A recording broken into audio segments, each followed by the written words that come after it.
Hello student, welcome to my channel Sarvan lecture. आज का ये video class 10 science 2023 board exam में जितने भी स्टूडेंट पेपर देने वाले हैं, आज का ये वीडियो लास्ट तक देखना। आज के बाद आपका साइंस जो है बिल्कुल खत्म हो जाएगा। आज के बाद आपके साइंस में कुछ भी नहीं बचेगा, क्योंकि इस वीडियो में मैं आप लोगों को साइंस का 70 में 70 नंबर आपका पक्का हो जाएगा। आज की इस वीडियो को देखने के बाद इस वीडियो में मैं आपको पूरी किताब के महत्वपूर्ण प्रश्न बताऊंगा। इससे बाहर अगर एक भी क्वेश्चन आ जाएगा ना तो फिर आप लोग बताना, ठीक है। और हाँ, अगर आप लोग भी 27 फरवरी को साइंस का पेपर देने वाले हो तो फिर ये वीडियो अंत तक देखते रहना, क्योंकि 27 फरवरी को होगा धमाका। आग लगा कर आओगे अगर ये क्वेश्चन तैयार करके जाना, ठीक है। इससे बाहर एक भी क्वेश्चन नहीं आएगा। बहुत ज्यादा मेहनत करके ये वीडियो बनाया जा रहा है। इस वीडियो के लिए बहुत ज्यादा मेहनत किया गया है। 10 दिन से रिसर्च चल रहा है कि कौन से क्वेश्चन इस वीडियो में सिलेक्ट किए जाएं, ठीक है। वीडियो को पहले लाइक कर दो, वरना बाद में भूल जाओगे। चैनल पर नहीं हो तो सब्सक्राइब भी कर लो, ठीक है। एक एक प्रश्न को ध्यान से समझना। सबसे पहले हम लोग देखेंगे फिजिक्स के। सबसे पहले हम लोग फिजिक्स के सभी इंपॉर्टेंट क्वेश्चन देखेंगे, ठीक है। फिजिक्स के सभी इंपॉर्टेंट क्वेश्चन पूरे बुक के। तो सबसे पहले देखो, पहला प्रश्न है, प्रकाश का परावर्तन का नियम क्या है? प्रकाश के परावर्तन का नियम क्या है, इन्हें चित्र के द्वारा समझाइए। वेरी इंपॉर्टेंट क्वेश्चन है बच्चों, जरूर तैयार करके जाना। प्रकाश के परावर्तन का नियम क्या है, इसको फिगर के साथ अच्छे से समझाना होगा, तभी आपको फुल मार्क्स मिलेगा, ठीक है। फिगर तो बहुत ज्यादा आसान है। ऐसे करके बीच वाला विलंब होता है, प्रकाश की किरण आपतित परावर्तित किरण है, ठीक है। ऐसे ही आपका बहुत ज्यादा आसान होता है। तो पहला हमारा बहुत ज्यादा इंपॉर्टेंट क्वेश्चन है, पूरे बुक का मैं आज आपको बता रहा हूं। पहले फिजिक्स देखो। दूसरा क्वेश्चन, एक उत्तल लेंस के सामने उसके प्रकाशिक केंद्र और फोकस दूरी के बीच एक वस्तु रखी हुई है, किरण आरेख खींचिए, ठीक है। इसका आंसर कहां मिलेगा अभी मैं आपको आगे बताऊंगा, और आप लोग इसी में देख लो आपने कितना पढ़ा है, ठीक है। जितना क्वेश्चन बताऊंगा उसमें से कितना आपको आता है, कितना नहीं आता है, खुद को गेस कर लो आप कितना कर सकते हो। 90% साइंस में ला सकते हो, या 80%, या फिर 70%, या फिर फेल हो जाओगे। इसी वीडियो में सब कुछ पता चल जाएगा। इसमें अगर आप सारे क्वेश्चंस कर लेते हो तो आपको 95% लाने से कोई नहीं रोक सकता, क्योंकि ये क्वेश्चंस वो क्वेश्चंस हैं जो बोर्ड एग्जाम के पहले आपको तैयार करके ही जाना है। कितना भी आप लोग पढ़ो, लेकिन ये क्वेश्चन जरूर तैयार कर लेना। तीसरा क्वेश्चन है, वायु के सापेक्ष किसी द्रव का क्रांति कोण 45 डिग्री है तो उस द्रव का अपवर्तनांक होगा। वायु के सापेक्ष कोई द्रव है जिसका क्रांति कोण 45 डिग्री है तो उस द्रव का अपवर्तनांक आपको ज्ञात करना है। अपवर्तनांक आपको ज्ञात करना है, बहुत ज्यादा आसान होता है, ठीक है। आपका अपवर्तनांक बराबर 1/sin लगा देना, आपको आंसर मिल जाएगा। क्रांतिक कोण आपका दिया ही हुआ है। देखो, सारे क्वेश्चंस मैं आज बता दे रहा हूं, आज के बाद मैं बिल्कुल नहीं बताऊंगा बाद में, ठीक है। यही वीडियो है लास्ट साइंस का, और इसके बाद और वीडियो नहीं बनेगा, और केवल आंसर जो मैं आप लोगों को बताऊंगा इन सबका आंसर का वीडियो बनेगा बस, ठीक है। क्वेश्चन नंबर 4 है, दूरदृष्टि दोष किसे कहते हैं, इनके कारण तथा निवारण चित्र सहित समझाइए। जो दूरदृष्टि दोष होता है उसकी परिभाषा बताना है। दूरदृष्टि दोष से आप क्या समझते हो, सबसे पहले आप दूरदृष्टि दोष की परिभाषा बताओ, फिर इनके कारण क्या है दूरदृष्टि दोष के, फिर निवारण क्या है, जो निवारण है उसको भी बताना है।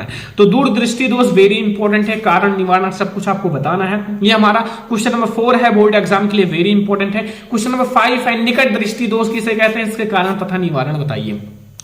अब आपको निकट दृष्टि दोष भी तैयार कर लेना है। निकट दृष्टि दोष बोर्ड एग्जाम के लिए वेरी इंपॉर्टेंट है। दूर दृष्टि दोष, निकट दृष्टि दोष, ये दोनों बोर्ड एग्जाम के लिए वेरी इंपॉर्टेंट है। आप दोनों तैयार करके ही जाना, क्योंकि ये क्वेश्चन अगर आप तैयार करोगे तभी आप बोर्ड एग्जाम में 90% ला सकते हो साइंस में। देखो, मेहनत तो करना है। अगर अब नहीं मेहनत करोगे तो आपका समय बीत जाएगा, आप कभी सफल नहीं होंगे लाइफ में। जब तक आप मेहनत नहीं करोगे तब तक आप सक्सेस नहीं होगे, क्योंकि सक्सेस खुद कहता है पहले मेहनत तो कर, फिर मैं आपके पास आऊं, ठीक है। तो मेहनत करो, जितना मेहनत हो सके उतना करो, ठीक है। देखो, टॉपर अपना मेहनत कर रहा है, जो टॉपर बनेगा, ठीक है। 5 अब अभी तो सारे अपने आप में टॉपर हैं, मैं ला सकता हूं, मैं 90%, लेकिन पेपर के बाद पता चलता है कौन टॉपर है। मानव नेत्र किसे कहते हैं तथा इनके प्रमुख भागों का वर्णन करो। मानव नेत्र क्या होता है, मानव नेत्र के प्रमुख भागों का वर्णन भी करना है। बहुत ज्यादा इंपॉर्टेंट क्वेश्चन है, हमारा क्वेश्चन नंबर 6 है, मानव नेत्र के बारे में। मानव नेत्र का चैप्टर आप लोगों ने पढ़ा होगा, मानव नेत्र तथा रंग बिरंगा संसार वाला चैप्टर उसी से है। क्वेश्चन नंबर 7 है, प्रकाश का वर्ण विक्षेपण क्या है। जो प्रकाश का वर्ण विक्षेपण होता है उसकी परिभाषा देनी है, उदाहरण देकर समझाइए। उदाहरण के साथ आपको अच्छे से प्रकाश का वर्ण विक्षेपण समझाना है। वेरी इंपॉर्टेंट है बोर्ड एग्जाम के लिए। अगर आप तैयार कर लोगे तो समझो ये सारे क्वेश्चंस बिल्कुल रामबाण है, बोर्ड एग्जाम में आना ही आना है। बिल्कुल तैयार कर लो, इसी में से ही आएंगे, इसी में से ही आएंगे। पेपर उठा के देख लो, कोई सा भी पेपर आप उठा लो, इसी में से ही क्वेश्चंस आए हैं, चाहे प्रीवियस पेपर, चाहे आप 2020 का, 2021 का, चाहे आप जो पेपर उठा लो। ठीक है, यहीं से आएंगे क्वेश्चन। तो अब हम लोग देखेंगे अगला क्वेश्चन। क्वेश्चन नंबर 8 समझो, इसमें लिखा हुआ है ओम का नियम क्या है। ओम का नियम बोर्ड एग्जाम के लिए वेरी इंपॉर्टेंट है, मैंने बता रखा है, पढ़ा भी रखा है। और इसका सत्यापन, जो सत्यापन विकिरण आरेख खींचकर करना है, आरेख खींचकर आपको अच्छे से सत्यापन करना है, ठीक है, बहुत ज्यादा इंपॉर्टेंट है, मैंने पढ़ा रखा है, आप लोग पढ़ सकते हो, ठीक है। क्वेश्चन नंबर 9 है श्रेणी क्रम संयोजन की सूत्र का निगमन करो। श्रेणी क्रम संयोजन जो होता है R बराबर R1 plus R2 plus R3, ये होता है ना श्रेणी क्रम संयोजन। प्रतिरोधों को एक लाइन में जोड़ना, जैसे स्कूल में लाइन लगाया जाता है ना, वैसे ही, ठीक है। तो ये होता है श्रेणी क्रम संयोजन, बोर्ड एग्जाम के लिए वेरी इंपॉर्टेंट है, तैयार करके जाना। अगर आपको बोर्ड एग्जाम में अच्छे मार्क्स लाना है ना, तो साइंस में ये सारे क्वेश्चन पढ़ लो, इन सबका सॉल्यूशन भी दिया जाएगा, आप समझ लो कितना क्वेश्चन आपको पढ़ना है। 10 नंबर क्वेश्चन, समांतर क्रम संयोजन का सूत्र का निगमन कीजिए। जो समांतर क्रम संयोजन होता है उसके सूत्र का निगमन करना है, ठीक है। समांतर क्रम संयोजन, श्रेणी क्रम संयोजन, ये दोनों बोर्ड एग्जाम के लिए वेरी इंपॉर्टेंट है, तैयार कर लो। अगर बोर्ड एग्जाम में अच्छे मार्क्स लाना है तो फिर आपको ये सारा पढ़ना ही पढ़ना पड़ेगा। 11 नंबर क्वेश्चन है 1 किलोवाट घंटा को जूल में बदलिए।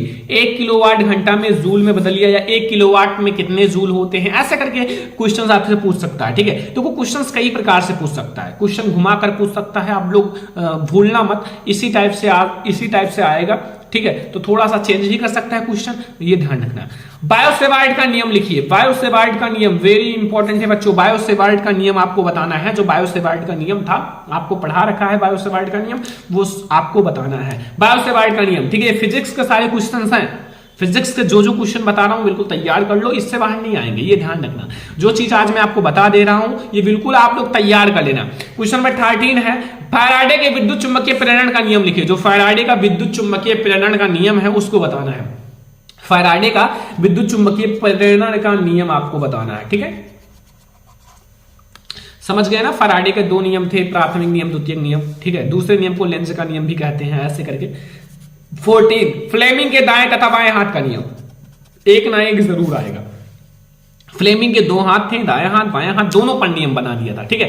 फ्लेमिंग के दाएं हाथ का नियम, फ्लेमिंग के बाएं हाथ का नियम, ये आपके बोर्ड एग्जाम के लिए वेरी इंपॉर्टेंट है। इसमें से एक क्वेश्चन बनना तय है 100%, ठीक है। अगला है 15 नंबर क्वेश्चन, विद्युत मोटर का नामांकित आरेख खींचिए। जो विद्युत मोटर होता है, विद्युत मोटर, उसका आपको आरेख खींचना है और इसकी सिद्धांत क्रिया विधि भी स्पष्ट करनी है। जो सिद्धांत है और इसकी क्रिया विधि ये भी आप लोगों को बताना है विद्युत मोटर का, ठीक है। विद्युत मोटर याद रखना, बहुत ज्यादा इंपॉर्टेंट क्वेश्चन है जो आज मैं आप लोगों को बता रहा हूं, विद्युत मोटर। अगला क्वेश्चन देखो, ये सारे यार इतने बार आए हैं, लगातार वाले क्वेश्चन है जो लगातार आते हैं, ठीक है। अगला है 16 नंबर क्वेश्चन कि विद्युत जनित्र का आरेख खींचकर सिद्धांत क्रिया विधि स्पष्ट कीजिए। वृषों का क्या महत्व, जिसमें उसमें वृष लगा हुआ था उसका क्या महत्व है। तो यहां आपको विद्युत जनित्र के बारे में बताना है। जो विद्युत जनित्र होता है, विद्युत जनित्र का आप लोगों को अच्छे से किरण आरेख खींचना है, सिद्धांत लिखना है, क्रिया विधि लिखना है, सारी चीजों को लिखना है। फिर आप लोगों को उसमें वृष लगे हुए थे उनका क्या अर्थ होता है ये भी बताना है। 17 नंबर क्वेश्चन है ओजोन क्या है। जो ओजोन होता है, ओजोन वो क्या है तथा यह किसी पारितंत्र को किस प्रकार प्रभावित करता है, ठीक है। तो ये 17 क्वेश्चन है फिजिक्स के। फिजिक्स के 17 क्वेश्चन हैं। ये 17 क्वेश्चन ऐसे हैं जो हर साल आते हैं, मतलब इसमें से आपके 4 से 5 क्वेश्चन तय हैं और उतना ही आता भी है, ठीक है। इसमें से ही आएगा, तो आप लोग ये सारा तैयार करें ना। फिजिक्स के ये हमारे क्वेश्चन हैं जो बोर्ड एग्जाम के लिए वेरी इंपॉर्टेंट है, और अगर आप तैयार करके जाओगे ना तो ये मैं कह देता हूं कि इसी में से ही आएगा, ठीक है। ये हमारा है फिजिक्स। अब हम लोग देखेंगे केमिस्ट्री। अब बच्चों हमारा आ गया केमिस्ट्री इंपॉर्टेंट क्वेश्चन, केमिस्ट्री के इंपॉर्टेंट क्वेश्चन।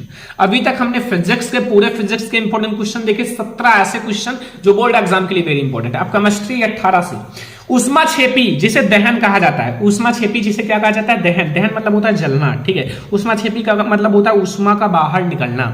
जब आग लगता है ना तो ऊष्मा बाहर निकलती है ना, क्योंकि उससे हमें क्या मिलता है, ताप मिलता है, हमें उससे देखते हो ना।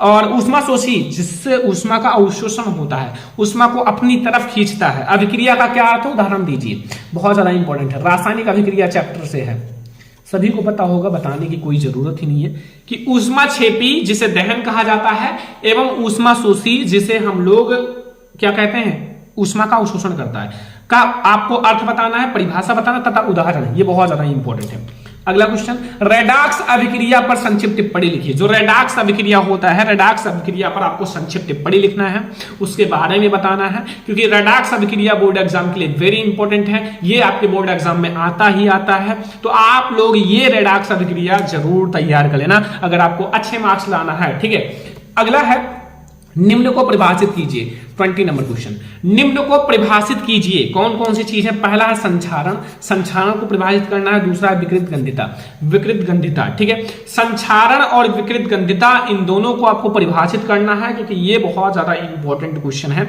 संक्षारण और विकृत गंधिता। ठीक है, तो अब आपको ये दोनों तैयार कर लेना है, इन दोनों की परिभाषा तैयार कर लेना है। जो हमारा संक्षारण होता है और विकृत गंधिता होता है, क्योंकि ये दोनों अगर आएगा ना तो एक साथ दोनों आएगा, संक्षारण भी आपका आएगा और विकृत गंधिता भी आएगा, तो इसलिए आप लोग तैयार करना तो दोनों तैयार करना। ठीक है, बहुत ज्यादा आसान है। संक्षारण का मतलब होता है संक्षारित होना, विकृत गंधिता का मतलब होता है ज्यादा दिन कोई रखा रहता है तो गंधिता गंध आने लगती है, बस बहुत ज्यादा आसान है। अगला है 21 नंबर क्वेश्चन, रासायनिक अभिक्रिया किसे कहते हैं? जो रासायनिक अभिक्रिया होता है, रासायनिक अभिक्रिया किसे कहते हैं, यह कितने प्रकार का होता है, प्रकार भी बताना है और उदाहरण सहित स्पष्ट कीजिए, उदाहरण सहित समझाइए। ठीक है, तो सबसे पहले आपको बताना है रासायनिक अभिक्रिया की परिभाषा। ठीक है, और फिर जैसे हमारा N2 है प्लस H2 बराबर 2NH। ठीक है, ऐसा रासायनिक अभिक्रियाएं बहुत सारी हैं। ठीक है, तो रासायनिक अभिक्रिया किसे कहते हैं, यह कितने प्रकार का होता है, उदाहरण सहित आपको समझाना है। ठीक है, समझ में आ गया ना? अगला क्वेश्चन 22, उदासीनीकरण अभिक्रिया क्या है? उदासीनीकरण अभिक्रिया जिसमें अम्ल और क्षार आपस में अभिक्रिया करते हैं, लवण बनाते हैं, उस अभिक्रिया को बताना था। उदासीनीकरण अभिक्रिया की परिभाषा देना है अच्छे से और इसका उदाहरण, रिएक्शन सब कुछ लिखना है उदासीनीकरण अभिक्रिया के बारे में। ठीक है, इंपॉर्टेंट बहुत ज्यादा है। जो जो क्वेश्चन आज मैं बता दे रहा हूं वो बिल्कुल तैयार करके ही जाना, ये आज मैं बता दे रहा हूं। ठीक है, इसका आंसर भी आप लोगों को दिया जाएगा। पहले वो क्वेश्चन समझ लो, पूरे बुक से क्वेश्चन समझ लो आपको कौन कौन से तैयार करना है, फिर आप लोगों को इसका आंसर तो मिल ही जाएगा। ठीक है, अगला क्वेश्चन है 23 नंबर, जो अम्ल होता है अर्थात एसिड, बेस यानी कि क्षार एवं लवण यानी कि साल्ट की परिभाषा तथा उदाहरण दीजिए। ठीक है, जो अम्ल होता है, क्षार होता है एवं लवण होता है, उसकी परिभाषा, उदाहरण सब कुछ लिखना है। अम्ल की परिभाषा, क्षार की परिभाषा और लवण की, और आप लोग एक काम करना, इसकी परिभाषा उदाहरण जरूर तैयार कर लेना, ये आएगा ना तो लॉन्ग क्वेश्चन में आएगा। ठीक है, अगला है बेकिंग सोडा। बेकिंग सोडा का रासायनिक नाम, अणुसूत्र क्या है? जो बेकिंग सोडा है उसका रासायनिक नाम क्या है, उसका अणुसूत्र क्या है और उनके भौतिक तथा रासायनिक गुण भी लिखिए। ठीक है, ये आएगा तो बच्चा लॉन्ग क्वेश्चन में आएगा, 7 नंबर देखे जाएगा। तो आज ही बता दे रहा हूं, तैयार कर लो, मेहनत कर लो, जितना क्वेश्चन बता रहा हूं तैयार कर लो। ठीक है, साइंस में अगर धमाका करना है ना तो ये सीक्रेट है, ये टॉपर समझ लो यही तैयार करके जाता है। ठीक है, ऑब्जेक्टिव तो मैंने पढ़ा ही रखा है, ये क्वेश्चन तैयार कर लोगे तो फिर क्या रह जाएगा। ठीक है, कुछ न्यूमेरिकल अभी मैं आपको बता दूंगा, वो तैयार कर लेना, न्यूमेरिकल भी खत्म हो जाएगा, क्वेश्चंस भी सारा खत्म हो जाएगा। तो ऐसे तैयार करो, स्मार्ट तरीके से, मेहनत कम करना पड़े और नंबर ज्यादा आए, ये होता है ट्रिक। ठीक है, क्योंकि अब आपके पास समय कम है, कम समय में ज्यादा तैयारी करना होगा। अगला देखो 25, व्यंजक चूर्ण बनाने की विधि, उसके रासायनिक तथा भौतिक गुण। ठीक है, जो व्यंजक चूर्ण होता है उसको बनाने की विधि भी बताना है, जो बनाने की विधि है उसके रासायनिक गुण, भौतिक गुण सब कुछ बताना है। व्यंजक चूर्ण, ठीक है, व्यंजक चूर्ण आपको बताना है। अगला है 26 नंबर, प्लास्टर ऑफ पेरिस किसे कहते हैं? जो प्लास्टर ऑफ पेरिस होता है उसकी परिभाषा लिखनी है, इन्हें बनाने की विधि, गुण व उपयोग लिखिए। प्लास्टर ऑफ पेरिस के बारे में बताना है, इनको बनाने की विधि, इनका उपयोग सब कुछ बताना है। 26 नंबर क्वेश्चन में व्यंजक चूर्ण, बेकिंग सोडा और प्लास्टर ऑफ पेरिस, ये 3 ऐसे क्वेश्चन हैं जो लॉन्ग में आते हैं और इनको बनाने की विधि, उपयोग ये सब लिखना पड़ता है। रासायनिक गुण, भौतिक गुण और अणुसूत्र, रासायनिक नाम सब कुछ लिखना पड़ता है, क्योंकि जब सब कुछ लिखोगे तभी आपका ये लॉन्ग क्वेश्चन होगा और तभी आपको फुल नंबर देगा एग्जामिनर, वरना फुल नंबर नहीं देगा। ठीक है, 2 पेज में, 1 पेज में आ जाएगा। तो अब हम लोग देखेंगे 27 नंबर क्वेश्चन। 27 नंबर क्वेश्चन देखो स्टूडेंट, लिखा हुआ है कि अयस्क व खनिज को परिभाषित कीजिए। जो अयस्क होते हैं व खनिज होते हैं, इन दोनों को परिभाषित करना है और अयस्क तथा खनिज में अंतर लिखिए। जो अयस्क और खनिज में क्या अंतर है दोनों के बीच में। ठीक है, पहले तो अयस्क और खनिज की परिभाषा लिखनी है, अच्छे से परिभाषित करो, फिर अयस्क तथा खनिज में आप लोगों को अंतर भी बताना है, इन दोनों में क्या डिफरेंस है, क्या अंतर है, ये भी आप लोगों को बताना है।